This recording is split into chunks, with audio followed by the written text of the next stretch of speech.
Құранда Алла Тағала айтады, кейбіреулердің білімі өзгелерден артық. Сондықтан әркім білімге ұмтылуы керек. Бірақ бәрібір кейбірі өзгелерден көбірек біледі. Алайда білім иесі адам өзін ерекше бір кастаға немесе корпорацияға айналдырмауы тиіс. Мысалы, ол былай дейді: мен алим деп білгіш деген сын есімді өз мәртебесінің атауына, яғни өзінің статусына айналдырады. Яғни, жұлдыз ауруы сияқты ма? Мен ғалыммын, ал сен емесің. Сен рухани түрде беріліп қойған, жай мұсылмансың. Сондықтан мен саған не істеу керегін түсіндіруім керек. Өйткені жамағат, бұл таңдаулы адамдар тобы. Тағы да айтам, бауырлар. Пайғамбар, салаллаху алейхи уассалям, Мәдинада қауым құрғанда, жамағат пен үмбет бір болды, себебі ол кезде мұсылмандар аз еді. Бүгінде жамағат пен үмбет бір бола алмайды, өйткені үмбет 1,5 миллиард адам, ал жамағат сонша көп бола алмайды. Жамағаттың басты қағидасы әркім бірін бірі тануы. Бұл жамағаттың негізгі ұстанымы. Егер мен біреуді танымасам, яғни ол маған бейтаныс болса, демек мен басқа жамағаттың мүшесімен, үмбеттен келген бауырмен жүздесіп тұрмын. Бірақ ол менің жамағатымның мүшесі емес. Жамағат бұл жабық топ деген сөз емес, ол өз бетінше оқшау үйім емес. Жоқ, әрине. Бұл топта адамдар бір-бірінің іс-әрекетін алдын ала болжай алады және бұл адамның олар үшін ашық, айқын екені, бөтен емес екені, опасыз да, арандатушы да еместігі маңызды.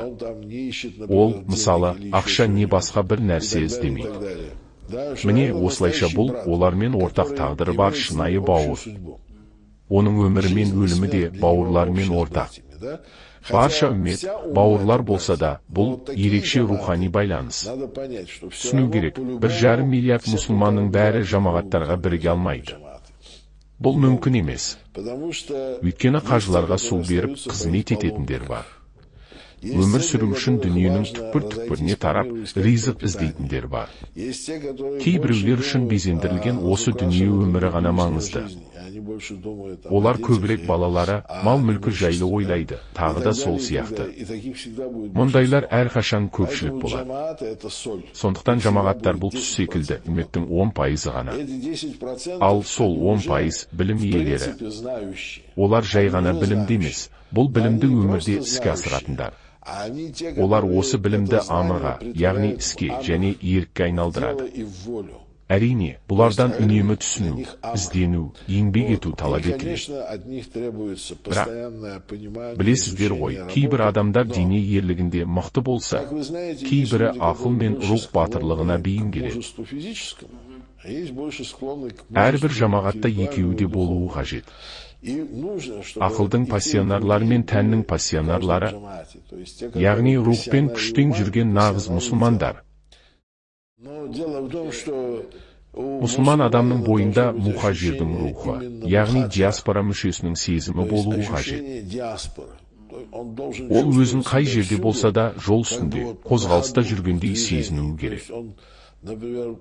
Яғни оған бәрібір Каирде ме, Махачқалада ма, әлде Парижде ме. Ол қайда барса да өз жамағатының ортасында болуы тиіс. Егер ол бауырлардың шешімімен Парижге барса, онда ол жергілікті жамағатқа белгілі бір миссиямен жіберіледі. Ол қайда барса да қозғалыста болуы керек. Хизболла жіберсе де, партия жіберсе де дайын болуға тиіс. Бұл пайғамбарымыз салаллаху алейхи уассалям заманы сияқты еді. Пайғамбарымыз кейбір сахабаларды Эфиопияға, кейбірін Меккеден Мәдинаға алдын ала жіберді, олар келуді дайындасын деп. Басқалары Сирияға немесе бәдәуилерге белгілі бір міндетпен аттандырылды. Яғни мұсылман үмметінде үнемі қозғалыс болуы керек. Біз жергілікті тамырласуға байланбауымыз қажет. Себебі біздің өркениеттік үлгіміз көшпелі өмір салты. Көшпелілік бұл жауынгерлік мінезбен үйлескен болмыс. Бұл біздің өркениетіміздің ең жоғары практикалық түрі. Жауынгер болмыс жерге байлану емес. Ол үмметтің саяси тағдыры үшін жауапкершілік. Мұсылман өзінің жауапкершілігін кішкентай қалаға немесе бір аңғардың тағдырына емес, бүкіл үмметтің тағдырына арнауы тиіс. Бұл міндет. Барлық мұсылмандар бір тұтас ұлт. Этникалық бөлінушілікке орын жоқ. Мұсылман ең алдымен өзін мұсылман ретінде сезінуі керек. Одан кейін ғана анасы бесікте қандай тілде әлде айтқанын еске алсын. Міне, бұл ең маңыздысы.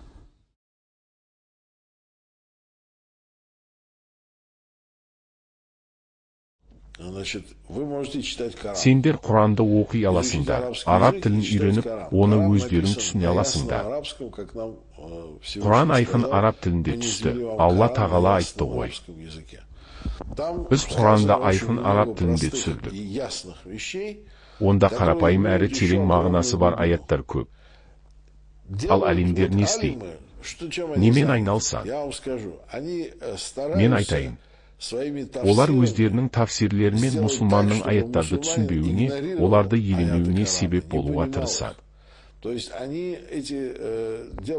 Яғни олар каффара жасайды, шындықты өтірікпен жабады.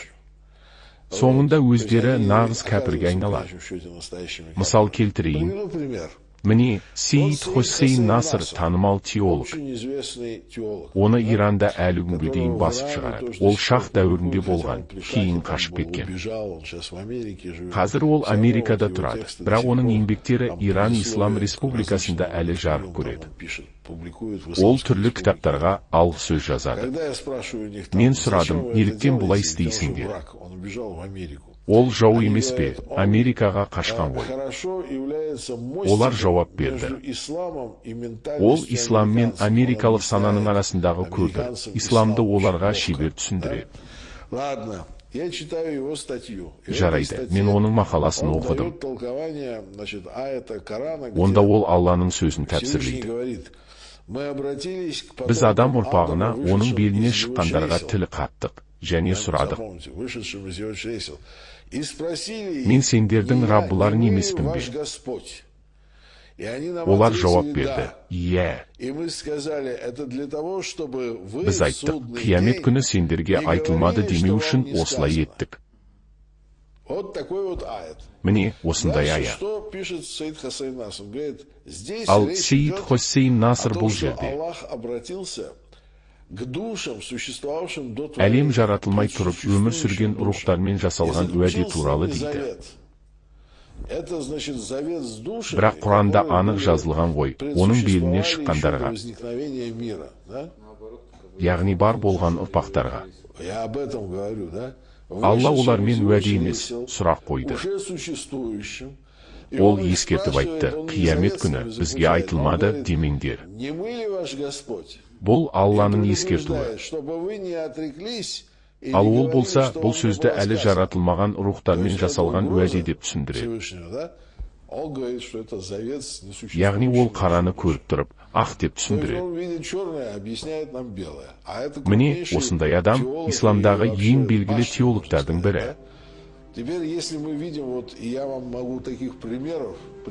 Мен осындай мысалдарды көп келтіре аламын.